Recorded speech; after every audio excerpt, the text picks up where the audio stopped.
Another characteristic of holotropic states are deep changes in the thought processes. Thinking is changed in a very interesting way. There are things for which the holotropic state is not the best state to be in. If we want to do our taxes, if we want to land an airplane, we don't want to be in a holotropic state of consciousness.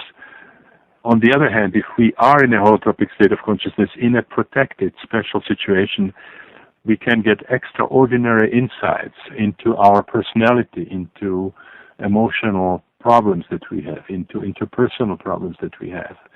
We can discover how our current problems are connected with forgotten or repressed experiences from childhood, or how the birth process imprinted us so that we behave in an irrational way in certain areas of our life.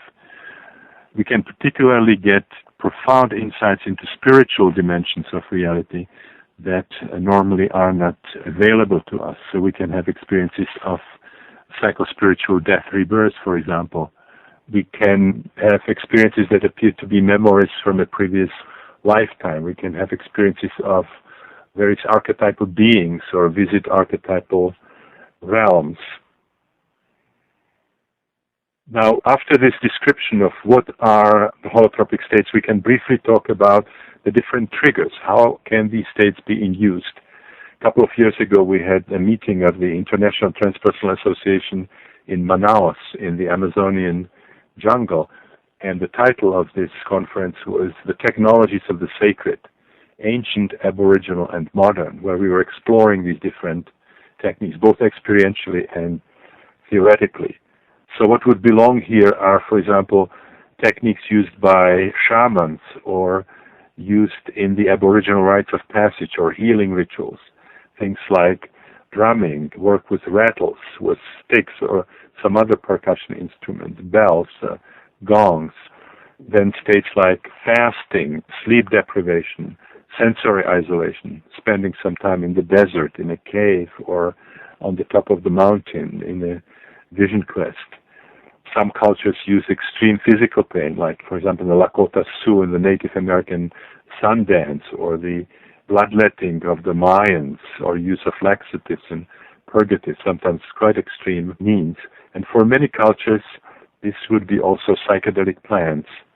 I already mentioned the cactus peyote. I already mentioned the Mexican magic mushrooms. We can add here the morning glory seeds, also a pre-Columbian psychedelic, a South American psychedelic called ayahuasca or yahe.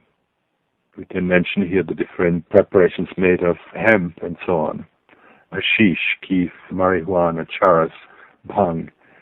Those are all mind-altering materials that have been used by many of these Aboriginal cultures. We have also modern techniques of inducing these holotropic states. We have now isolated the active alkaloids from many of these psychedelic plants. We have mescaline from the cactus, peyote. We have psilocybin, psilocin from the Mexican mushrooms. We have the tryptamine derivatives from some of the snuffs used in the Caribbean cultures, or also contained in ayahuasca.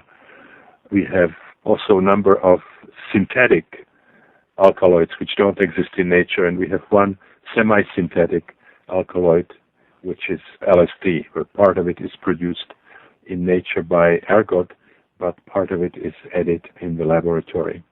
So those are the different ancient and modern technologies of sacred inducing these holotropic states. We can also briefly mention context in which they have been used throughout history, so you get a sense of how important these states have been. One essential area where they have been used is shamanism, the most ancient healing art and also religion of humanity, where the career of many shamans begins by a spontaneous holotropic state. The anthropologists call it the shamanic illness or shamanic crisis, in which the shaman has a visionary experience of traveling into the underworld and being attacked by evil forces, being put through various ordeals, and actually experiencing psychospiritual death and rebirth, and then a magic flight to the supernal realms And in this process, they would get deep connection with the realm of animals, both real animals and power animals, archetypal animals, a connection with forces of nature, and also deep insights into the energetic underpinning of various disorders. So that it's like a crash course in healing that they get in this. So when they integrate that experience well, then they become healers and, in a sense, leaders, spiritual leaders of their people.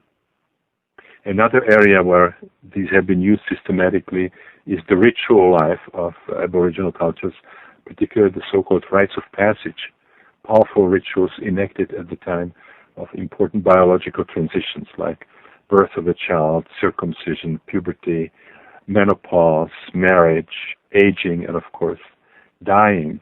And again, these cultures use these powerful, mind-altering techniques, put the initiates through an unusual state of consciousness in which they experience the psychospiritual death and rebirth.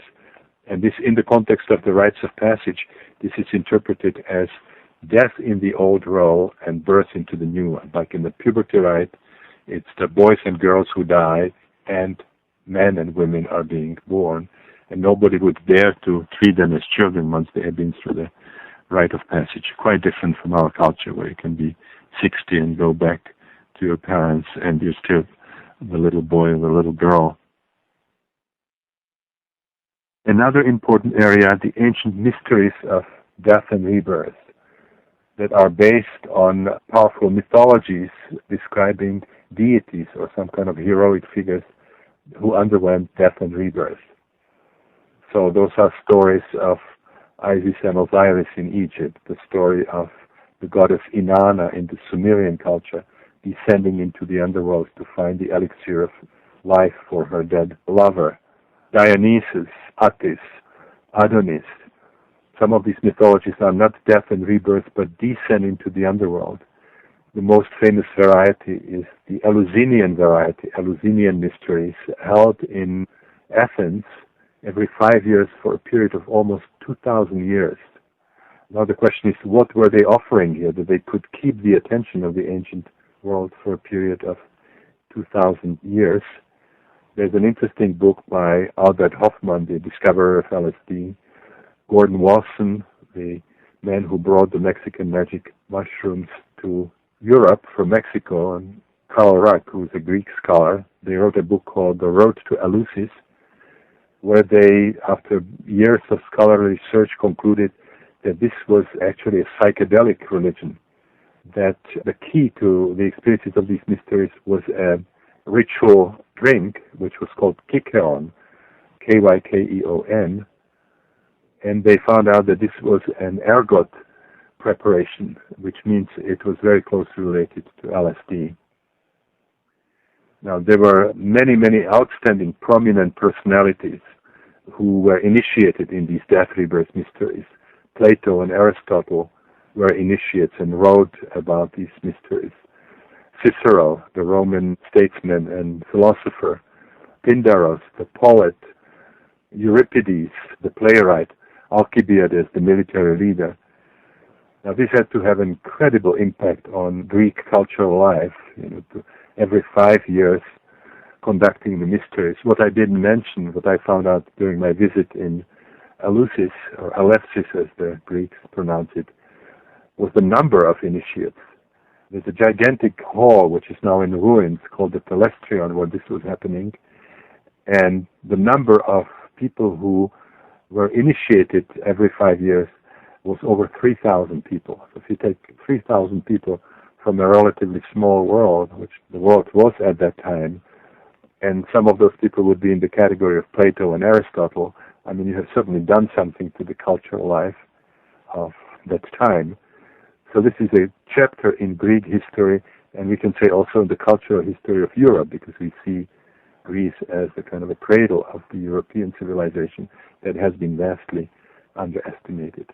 And the last context that I would like to mention here is, of course, the whole vast area of spiritual practices. I already mentioned the different schools of yoga, the different forms of Buddhism, from Theravada to Zen and Vajrayana, Taoism, Christian mysticism, particularly Hesychasm, the Jesus prayer, the Kabbalistic exercises, alchemy, the way it was understood by Carl Gustav Jung, as a psychospiritual process, not as a process of making gold out of base metals and so on.